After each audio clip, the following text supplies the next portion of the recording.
সারা দেশে যে ব্যবসায়ী সমাজ একটা অনিশ্চয়তার মধ্যে আছে, একটা আতঙ্কের মধ্যে আছে। ইতিমধ্যে বেশ কিছু প্রতিষ্ঠান বন্ধ হয়ে গেছে, বেশ কিছু কারখানা বন্ধ হয়েছে।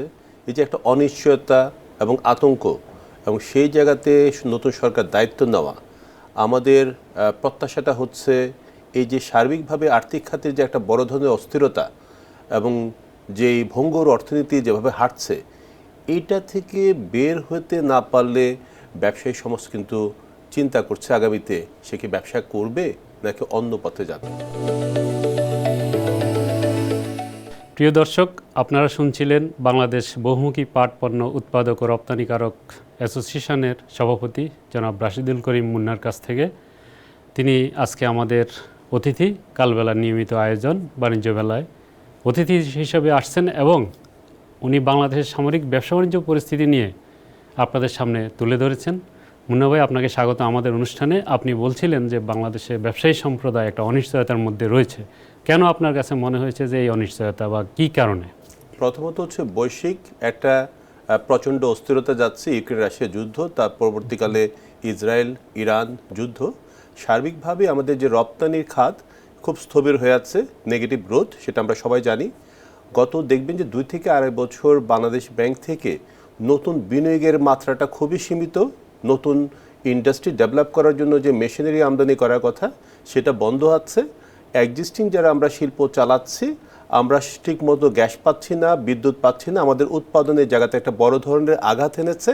বাট ব্যাংকিং জায়গাতে কিন্তু আমাদের যে দায়বদ্ধতাগুলো আছে সেটা কোনোভাবেই মওকুফ হচ্ছে না। সেই সাথে নতুনভাবে যুক্ত হয়েছে যে সরকার দায়িত্ব নিয়েছে।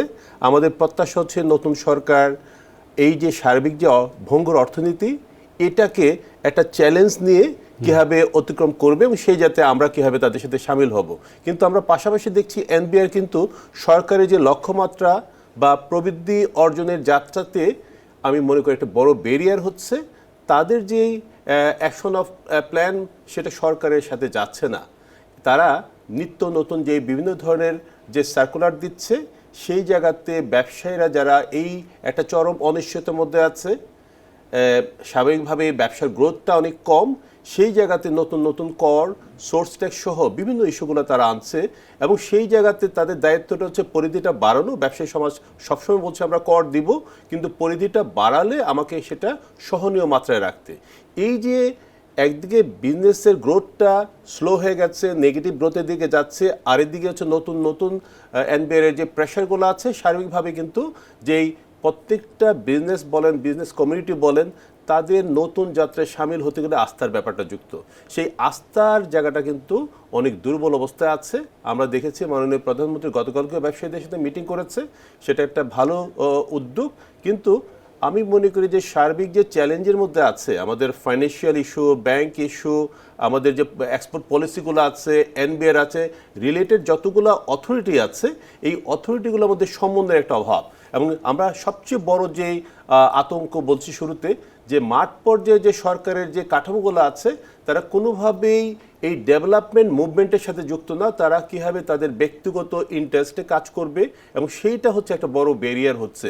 অর্থাৎ আমরা পদে পদে হচ্ছে যন্ত্রণার মধ্যে আছি, আতঙ্কের মধ্যে আছি, এবং তারা আমাদেরকে এক ধরনের নিপীড়ন করছে তাদের ফাইন্যান্সিয়াল বেনিফিটের কন্টেস্টে। তারা সরকারের নীতি বা সরকারের যে লক্ষ্যমাত্রা, সেটাকে মাথায় রাখছে না। অর্থাৎ আমরা যদি স্বাভাবিক পরিস্থিতিটা না পাই, আমরা যদি একটা বিজনেস করার জন্য পরিবেশটাকে যদি আমরা রিচ করতে না পারি, আমরা কীভাবে সাহসী হব, আমরা কীভাবে নতুন বিনিয়োগ করব? এই জায়গাটাতে আমার কাছে মনে হচ্ছে যে সরকার প্রধানের কাছে প্রত্যাশা যে একটা হাই ভলিউমের একটা কমিটি ডেভেলপ করা। উনি গতকালকে বলেছেন যে উনি 4 থেকে 5 বছরের মধ্যে আশা করছেন। কিন্তু এই ধরনের বক্তব্য আমরা ঘোষণাকে স্বাগত জানাই, কিন্তু আমি মনে করি রোডম্যাপের একটা কৌশল হওয়া দরকার, জবাবদিহিতা। মাঠ পর্যায়ে যারা আছে বা যে সমস্ত কাঠামোগুলা সরকারের যে উন্নয়ন প্রত্যাশা বা উন্নয়নের যে লক্ষ্যমাত্রা নির্ধারণ করা হয়েছে, সেখানে জবাবদিহিতার একটা বড় অভাব আমরা ফিল করছি। সেক্ষেত্রে ওই প্রত্যেকটা কাজের 3 মাস, 6 মাস, 9 মাস, 1 বছর, এই প্রত্যেকটা টাইম ফ্রেম অনুযায়ী যদি যারা দায়িত্বে আছে তারা যদি কাজটা না করে, তাদের বিরুদ্ধে আমরা অ্যাকশন দেখতে চাই। সুতরাং এই জায়গাতে আমি মনে করি যে সরকারের যেই লক্ষ্যমাত্রা, যে পরিকল্পনা, সেই জায়গাতে এই ব্যবসায়ী সমাজই কিন্তু আজকে বাংলাদেশের সার্বিক অর্থনীতির জায়গাতে একটা বড় ভূমিকা পালন করেছে। এই জায়গাতে আমার কাছে মনে হচ্ছে যে সরকার এবং ব্যবসায়ীদের মধ্যে একটা গ্যাপ হয়ে গেছে, দূরত্ব তৈরি হয়েছে। এই দূরত্বটা ঘোচানোটা খুব দরকার। আশ্বস্তর জায়গাটা হচ্ছে বাস্তবমুখী, বিশ্বস্ত আমরা প্রক্রিয়া দেখতে চাই। আমি বিশ্বাস করি বাংলাদেশ একটা জায়গায় ছিল, অনেক দূর এসেছে, আবার হয়তো আমরা সেটা ঘুরে দাঁড়ানোর সুযোগটা পাবো এই বৈশ্বিক চ্যালেঞ্জের মধ্যেও। কারণ আসার কথা হচ্ছে বিশ্ববাজারের, বিশ্ব রাজনীতির মধ্যে একটা পরিবর্তন এসেছে। চায়না থেকে অনেক বাইরে কিন্তু চায়নার বাইরে শিফট করতে যাচ্ছে। এরকম একটা পরিস্থিতিতে বাংলাদেশ একটা চমৎকার জায়গা। সমস্যাটা হচ্ছে এই জায়গাতে যারা কারিগর হিসেবে কাজ করবে, এই ব্যবসায়ী প্রতিনিধিরা, ব্যবসায়ী সমাজ, তাদেরকে কীভাবে উজ্জীবিত করা যায়, আশ্বস্ত করা যায়, উৎসাহিত করা যায় এবং একটা এনাবলিং এনভায়রনমেন্ট ক্রিয়েট করা যায়, এই চ্যালেঞ্জটাই হচ্ছে সরকারের নিতে হবে। এবং এটা যদি সরকার সর্বদলমত নির্বিশেষে যদি করার সক্ষমতা দেখাতে পারে, আমি আবার বিশ্বাস করি বাংলাদেশ আবার ঘুরে দাঁড়াবে। কিন্তু আপনি যেটা বলছিলেন যে আমাদের যে পলিসি বা যারা এই পলিসিগুলো বাস্তবায়ন করার জন্য দায়িত্বপ্রাপ্ত, বা এদের মধ্যে সমন্বয়হীনতার অভাব এবং ইফেক্টিভনেসটা নাই। তো আমরা যদি বলি যে ব্যবসা সহায়ক বা বিনিয়োগ বান্ধব পরিবেশের জন্য সরকার, যেমন একটা বাজেট আমরা দেখলাম, তো নতুন একটা বাজেট, এরপরে নতুন সরকারের 6 মাসের মতো বা আরও বেশি সময় অলরেডি আমরা দেখলাম পার হয়েছে। এরপরও যে অনিশ্চয়তার কথা আপনি বললেন, তাহলে যদি আমরা ছোট করে একদম স্পেসিফিক বলি যে ধরুন এনবিআর একটা ইস্যু আপনি বলছেন, তাহলে এনবিআরের যে হয়রানির কথা আমরা বিভিন্ন সময় অনেক ফোরামে এগুলো আলোচনা হয়। তো এটা থেকে উত্তরণের আসলে উপায়টা কী? যেমন আপনি এসএমই খাতের কথা যদি আমরা বলি, ছোট ছোট উদ্যোক্তা তারা কিভাবে ফ্লারিশ করবে যদি তাদের ভ্যাট ট্যাক্স ইস্যুতে যদি কোনো ছাড় না দেওয়া হয়? এই ব্যাপারে আপনার মন্তব্য কী? প্রথম কথা হচ্ছে যে আমি ভ্যাট ট্যাক্সের পক্ষে, এবং আমাদের প্রতিযোগী দেশগুলো যেভাবে এগিয়েছে সেক্ষেত্রে হচ্ছে এই ভ্যাট ট্যাক্স আহরণের প্রক্রিয়াটার মধ্যে একটা স্বচ্ছতা আছে, জবাবদিহিতা আছে। এখানে যেটা হচ্ছে উল্টো চিত্র, যে এখানে পলিসিগুলো আছে, এমনভাবে পলিসিগুলি করা হয়েছে যাতে আমরা বাধ্য হয়ে মাঠ পর্যায়ে যারা অফিসার বা কর্মকর্তা বা কর্মচারীরা আছে তাদের সাথে একটা নিগোশিয়েট করে আমরা যাতে আমাদের সমস্যার সমাধান করতে পারি। এই জায়গাতে হচ্ছে আমি মনে করি এনবিআরকে চিন্তা করতে হবে যে এখানে অনলাইন প্ল্যাটফর্ম বা মোবাইল অ্যাপস বা যে কোনোভাবে ক্যাশলেসের যে আলোচনাটা হচ্ছে, সরকারও এবার বাজেটে ঘোষণা দিয়েছে যে কিছু জায়গাতে সেটা করবে। আমি মনে করি এই জায়গাতে ক্যাশলেস এবং হচ্ছে যে হিউম্যান রিসোর্সের ডাইরেক্ট যে ইন্টারাকশনটা আছে, এটা যত দ্রুততার সাথে বন্ধ করা যাবে। এবং এই যে আমি ট্যাক্সটা দিচ্ছি বা দিতে চাচ্ছি, আমাকে তো সরকারকে চিন্তা করতে হবে সরকারের জায়গা থেকে সরকার আমাকে কি দিবে। সুতরাং আমি তো আমাদের প্রতিটি দেশগুলো যেটা করছে ট্যাক্স ভ্যাটটাকে এক ধরনের বিনিয়োগ মনে করছে। সুতরাং এই ক্ষেত্রে যেটা হচ্ছে বিনিয়োগের জায়গাটা হচ্ছে আমাকে কোনোভাবে সহনীয় করছে না। আজকে যদি এমন হতো যে আমি ট্যাক্স ভ্যাট দিচ্ছি, আমাকে গ্যাসের সুবিধা দিচ্ছে, আমি শিল্প করতে যাচ্ছি, শিল্পের কিছু বেনিফিট আমাকে দিচ্ছে, আমার কিছু কিছু ক্ষেত্রে কর রেয়াত দিচ্ছে, অর্থাৎ যে দিবে সে ওই ধরনের সুবিধাগুলো পাবে। অর্থাৎ আমার যে কম্পিটিটিভনেসের যে যাত্রাতে যে জায়গাতে চ্যালেঞ্জ আছে, সেইটা সহায়তা করার ক্ষেত্রে সরকারের ট্যাক্স ভ্যাট দিলে আমি সেটাও পাবো। এই যে একটা উইন উইন সিচুয়েশন যে পলিসিটা হওয়া দরকার, এটা একটা চ্যালেঞ্জ। দ্বিতীয় চ্যালেঞ্জ হচ্ছে আমরা অনেকদিন ধরে কিন্তু বিজনেসম্যানরা বলছি যে যারা আমরা ট্যাক্স ভ্যাট দিচ্ছি এটার আওতাটা বাড়ানো। আপনি দেখবেন যে টোটাল ট্যাক্স আহরণের প্রায় 78% হচ্ছে চিটাগাং আর ঢাকা কেন্দ্রিক।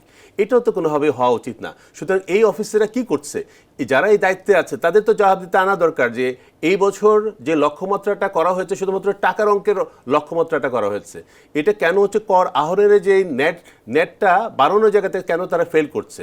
এখানে আমি মনে করি সেটা নজর দেওয়া দরকার। এবং সর্বোপরি আমি মনে করি যে এই এনবিআর এর যে ম্যানেজমেন্টের যে সিস্টেমটা, এখানে ক্যাশলেস অ্যাপ্লিকেশনটা যে এটার সক্ষমতা বাড়ানো একটা বড় উদ্যোগ নেওয়া দরকার। এখানে সরকারকে নতুনভাবে বিনিয়োগ করা দরকার। আর এক্ষেত্রে আমি যেটা বলবো, যেটা আপনার প্রশ্ন, সারা দেশে এসএমইরা আছে এবং আমরা দেখেছি যে এই গত কয়েক যুগ ধরে বড়রাই সব ধরনের ফ্যাসিলিটি পেয়েছে, পলিসি সাপোর্ট পেয়েছে, বড় বড় ব্যাংক বা আর্থিক প্রতিষ্ঠানগুলো তাদেরকে সাপোর্ট দিয়েছে। কিন্তু আপনি যদি জিডিপির দিকে তাকান, তাহলে আজকে আমাদের জিডিপিতে মাত্র 28 থেকে 30% হচ্ছে কন্ট্রিবিউশন ট্যাক্সে এসএমইরা। আমাদের প্রতিটি দেশগুলো যেখানে 60 থেকে 70% বা 80% চলে গেছে। সুতরাং এই যে এসএমই সেক্টরে যারা আছে তারা কিন্তু লুটপাট করছে না, তারা কিন্তু ব্যাংক থেকে টাকা নিয়ে দেশের বাইরে চলে যাচ্ছে না। সুতরাং আমি মনে করি সরকারের ফাইন্যান্সিয়াল সক্ষমতা একটা গ্যাপ আছে। আমি শুরুতেই বলেছি আর্থিক খাতে একটা বড় ধরনের নৈরাজ্য চলছে। এই জায়গাতে আমি মনে করি দেশীয় শিল্পকে কীভাবে সুরক্ষা করা যায় এবং স্থানীয় শিল্পের সাথে যে এসএমই সেক্টর যারা আছে তাদেরকে কীভাবে বুস্ট আপ করা যায় এবং যেই কাজটা সরকার বলেছে বাজেটে, কিন্তু আমরা মনে করি একটা রোডম্যাপ ঘোষণা করা দরকার। প্রত্যেকটা ডিস্ট্রিক্টে কিছু স্কিল আছে, নলেজ আছে, রিসোর্স আছে, হেরিটেজ আছে, এটাকে আইডেন্টিফাই করে যেই জিনিসটা আমি প্রস্তাব রাখতে চাই যে সরকারের অনেকগুলি মন্ত্রণালয়ে যাচ্ছে তাইভাবে বিভিন্ন ধরনের প্রোগ্রাম নিচ্ছে, প্রজেক্ট নিচ্ছে, এইটা কিন্তু কোনোভাবে যাদের জন্য করা হচ্ছে তাদের দোরগোড়ায় যাচ্ছে না, অর্থাৎ এই সুবিধাটা কিন্তু তাদের কাছে পৌঁছাচ্ছে না। সুতরাং এখানে একটা জবাবদিহিতা আনা দরকার। দুটা লাভ হবে, যে যত্রতত্রভাবে যে প্রজেক্টগুলা খরচ করা হচ্ছে সেটার খরচের পরিমাণটা কমবে। দ্বিতীয়ত হচ্ছে প্রত্যেকটা ডিস্ট্রিক্টের আমি মনে করি যে 5 বছর মেয়াদী একটা কর্মকৌশল নেওয়া দরকার। ওই ডিস্ট্রিক্টের যে স্ট্রেংথ আছে, এসএমইরা আছে, তাদের যে স্কিল আছে, তাদের যে প্রোডাক্ট আছে, এটাকে কীভাবে স্কেল আপ করা যায়। তাহলে হবে কি যে আমরা যে ইম্পোর্টের উপর নির্ভরশীল যে অনেকগুলি খাত আছে সেই জায়গাতেও আমি মনে করি হাত দেওয়া দরকার। আমাদের প্রতিযোগী দেশগুলো যে কাজটা করেছে যে এসএমইদেরকে সুরক্ষা দেওয়া এবং স্থানীয় শিল্পকে বাড়ানোর জন্য, আমরা ধরেন এসএমই সুরক্ষার বিষয়টা নিয়ে গত বেশ কয়েক বছর ধরে এসএমই ফাইন্যান্সিং বা আদার্স ফ্যাসিলিটিস নিয়ে আমরা কথা বলতেছি যে লেবার ওরিয়েন্টেড হিসাবে এসএমইতে আমাদের এটা একটা শ্রমগণ শিল্প এবং এখানে আমাদের অনেক কর্মসংস্থানের সুযোগ আছে, ইকোনমিক গ্রোথের অনেক সুযোগ আছে।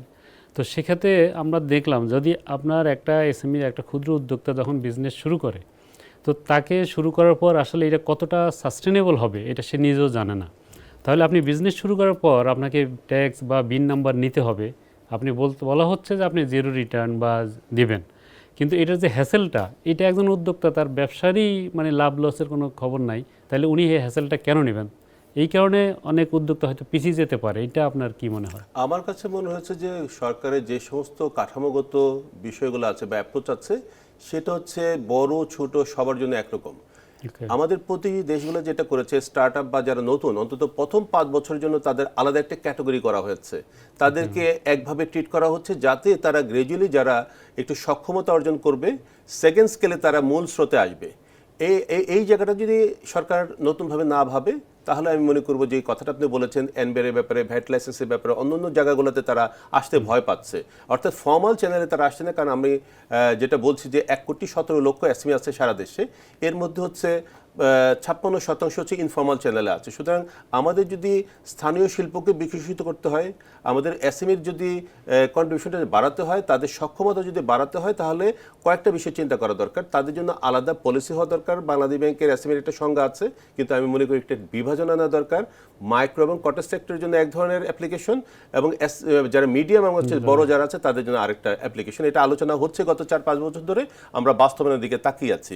তাহলে কি ফাইন্যান্সিয়াল জায়গাতে সরকারের যেই নীতিমালাগুলো আছে, সহায়তাগুলো আছে, তাদের কাছে পৌঁছাবে। দ্বিতীয়ত হচ্ছে যে লাইসেন্সিংয়ের যে বিষয়গুলো বলছি, এমনও আছে অনেক শিল্পের জন্য 37-40 রকম লাইসেন্স লাগছে এবং সেটা প্রতি বছর রিনিউ করতে যাচ্ছে। এবং আমি যেটা বলেছি মাঠ পর্যায়ে তারা হচ্ছে কোনোভাবে সহায়ক রোল প্লে না করে এক ধরনের অত্যাচার বা এক ধরনের মহাজনের ভূমিকাটা পালন করছে, যেটা হওয়া উচিত না। এবং এটা কিন্তু এক ধরনের আতঙ্ক তৈরি করছে মাঠ পর্যায়ে, এবং এই সরকারের যে লক্ষ্যমাত্রা কোনোভাবে বাস্তবায়ন হওয়া সম্ভব না। এই প্রক্রিয়াটা অব্যাহত থাকলে এখানে আমি মনে করি যে এই আমাদের প্রতিযোগী দেশগুলো যে কাজটা করেছে যে অ্যাপস ভিত্তিক কিছু স্ট্র্যাটেজি নিয়েছে, যাতে এই মাঠ পর্যায়ের যে অফিসার আছে বা কর্মকর্তা আছে বা যারা কাজ করছে তাদের কাছে যেতে না হয়। এটা যদি অটোমেশনের জায়গাতে চলে আসে তাহলে কিন্তু এটা একটা আমি মনে করি স্লোলি 5 বছর একটা জার্নিতে তারা নিজেদের সক্ষমতা যারা অর্জন করবে তারা সেকেন্ড লেয়ারে যাবে।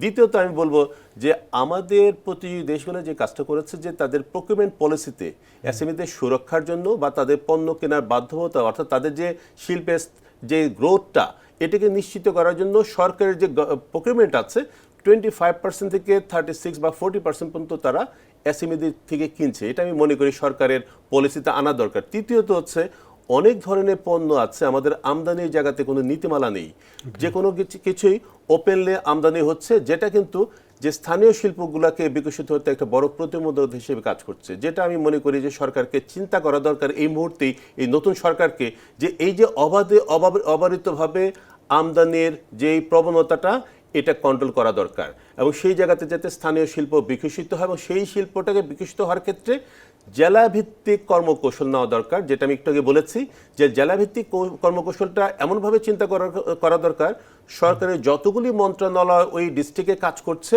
সেটার মধ্যে সমন্বয়হীনতার একটা বড় গ্যাপ আছে, দুর্বলতা আছে, এটাকে একটা সমন্বয় করা দরকার, যাতে ওই ডিস্ট্রিক্টের যে হিউম্যান রিসোর্স আছে, স্কিল আছে, তাদের প্রোডাক্ট আছে, তাদের যে হেরিটেজ আছে, এইটাকে ফোকাস করে তাদের মার্কেটিংয়ে যে চ্যালেঞ্জটা আছে লোকাল মার্কেট বা এক্সপোর্ট মার্কেটে, এই যে research, product development, skill, technology, এটা যদি ওই জায়গাতে প্রপারলি যায়, আমি বিশ্বাস করি এই যে এসএমই সেক্টর যারা আছে তারা ঘুরে দাঁড়াতে একটা বড় ধরনের উৎসাহিত পাবে। দ্বিতীয়ত হচ্ছে আমাদের লাইসেন্সিংয়ের যেই প্রক্রিয়াটা আছে, এই লাইসেন্সিংয়ের জায়গাতে আমি মনে করি অন্তত 5 বছর করা দরকার, এবং এই লাইসেন্সের অনেকগুলো লাইসেন্স আছে আসলে কোনো দরকার নেই, সেই জায়গাতে 3 থেকে 4টা লাইসেন্স আসলেই রেখে বাকিগুলো বাদ দিয়ে দেওয়া উচিত। এইটা হচ্ছে সরকারের কাছে আমাদের এসএমই সেক্টরের একটা বড় প্রত্যাশা। এবং সর্বোপরি ফাইন্যান্সিয়াল জায়গাতে যেটা বলেছি, এই জায়গাতে কীভাবে সরকার নতুন ইনোভেটিভ প্রোডাক্ট নিয়ে আসবে যাতে ওই সেক্টরে আসলেই অর্থ যায়, কারণ আমরা একটা জিনিস দেখছি যে ধরেন এসএমইতে দুইটা উদাহরণ আমাদের সামনে আছে। আপনি দেখবেন যে একসময় অনেকগুলো বুটিকের দোকান, অনেক মহিলারা স্বাবলম্বী হওয়ার জন্য বুটিক শপ টপ দিয়েছে, এরা সবাই কিন্তু ব্যাংক থেকে বলা হয়েছে 10 লাখ টাকা দিলে জামানতবিহীন বা কিছু, কিন্তু এরা কেউই ব্যবসায় সাকসেস হতে পারে নাই। এবং একটা ব্যাংক ফাইন্যান্স নিয়ে তারা ব্যাংকের লোন দেয়া বলা হয়ে থাকে, একটা লোন দিলে যেই কাগজে ব্যাংকার যেই কলমে স্বাক্ষর করে সেটাও কিন্তু লোন গ্রহীতার টাকায় করা হয়। তো এই অবস্টাকলের থেকে আমরা দেখলাম বুটিক শপগুলো কিন্তু অলরেডি লুজিং কনসার্নে বন্ধ হয়ে গেছে। এখন আরেকটা অপশান আসছে যে সাম্প্রতিককালে যেটা দেখা গেল যে আপনার এসএমইর জন্য একটা বরাদ্দ আছে, কিন্তু এই বরাদ্দটা আসলে বড় কোম্পানিগুলো, সে ফর এক্সাম্পল 50 কোটি টাকার একটা বরাদ্দ এসএমই যাবে, বড় একটা লার্জ কোম্পানি সে কিন্তু কুইক একটা 50 কোটির মধ্যে একটা মূলধনী কোম্পানি করে সে ওই লোনটা নিচ্ছে, কিন্তু রিয়েল অর্থে মাইক্রো এন্টারপ্রাইজ বা এসএমই যারা রিয়েল তারা কিন্তু এই সুবিধা পাচ্ছে না। তো এইটা কিভাবে কার্ভ করা যায়? আমি এই কথাটি একটু আগে বলেছি, ব্যাখ্যা করছি। সেটা হচ্ছে বাংলাদেশ ব্যাংকের যে সংজ্ঞাটা আছে, এসএমইর যে সংজ্ঞা, সেই সংজ্ঞার ফাঁক দিয়ে আপনি যে কথাটা বললেন এটাই বাস্তবতা, যে এই এসএমই সংজ্ঞার দুর্বলতার কারণে কিন্তু বড়রা এখনো বেনিফিশিয়ারি হচ্ছে, মাইক্রো কটেজ বা ছোটরা সেই বেনিফিটটা পাচ্ছে না। এই জন্য প্রথমে হচ্ছে সংজ্ঞার একটা ডিভিশন আনা দরকার, যে কারা মাইক্রো কটেজ এবং স্মল ক্যাটাগরিতে পড়ছে, কারা মিডিয়াম পড়ছে, কারা লার্জ পড়ছে। এবং আমি একটু শেয়ার করি, সেটা হচ্ছে যে এই জায়গাতে ব্যাংকগুলা যে কাজটা করে, তাদের বিভিন্ন সময়ে যেই ক্লায়েন্ট আছে তাদেরকে তারা ম্যাপিং করে ইনফরমেশনগুলো কালেক্ট করে বাংলাদেশ ব্যাংকে বোঝানোর চেষ্টা করে যে আমরা এসএমইদের জন্য অনেক কিছু করছি। যদি এমন করা হতো যে প্রত্যেকটা ব্যাংকের প্রত্যেকটা ব্রাঞ্চ এই যে নতুন উদ্যোক্তাদেরকে, যাদের সাইজ অনেক ছোট, এই প্রতি বছর যদি একটা টার্গেট থাকতো যে প্রতিটা ব্রাঞ্চ অন্তত 1000 উদ্যোক্তাকে সাপোর্ট দিবে, এবং এটা যদি জবাবদিহিতার আওতায় আনা যেত, এবং সেই ক্ষেত্রে ব্যাংকের একটা বক্তব্য আছে, আমি কিছুটা একমত, যে তাদের কস্ট অফ ম্যানেজমেন্টের সাথে এটা ম্যাচ করে না, সেই ক্ষেত্রে সরকার তো বিভিন্নভাবে বিভিন্ন সেক্টরে সাহায্য করছে। সুতরাং এই ব্যাংকে যদি 3 থেকে 4% বা ইভেন প্লাস মাইনাস করে যদি একটা সাপোর্ট দিতে পারে, যে তাদের যে এই ম্যানেজমেন্ট কস্টটা যেটা কাভার হচ্ছে না ছোট বা মাইক্রো কটেজ সেক্টরে যাদেরকে লোন দিতে, যে এটাও তো এক ধরনের ইনিশিয়েটিভ হতে পারে। সুতরাং এই যে একটু ইনোভেটিভ চিন্তা করা, ট্রেডিশনাল যে ব্যাংকিং মেথডটা আছে, এই ব্যাংকটাকে ডিভাইডেড করা, মানে ডিভাইডেড ইন এ সেন্স যে ক্যাটাগরিটাকে ডিভাইডেড করা। আপনাকে আমাদের স্টুডিওতে আসার জন্য ধন্যবাদ জানাচ্ছি। প্রিয় দর্শক, আজকের বাণিজ্য মেলার আয়োজন এখানেই শেষ করছি। আমরা কথা বলছিলাম জনাব রাশিদুল করিম মুন্নার সঙ্গে। তিনি একজন পাট পণ্য রপ্তানিকারক, বাংলাদেশের একজন ভালো ব্যবসায়ী, যিনি বাংলাদেশের জন্য বৈদেশিক মুদ্রা নিয়ে আসেন। আপনারা সবাই ভালো থাকবেন, ধন্যবাদ।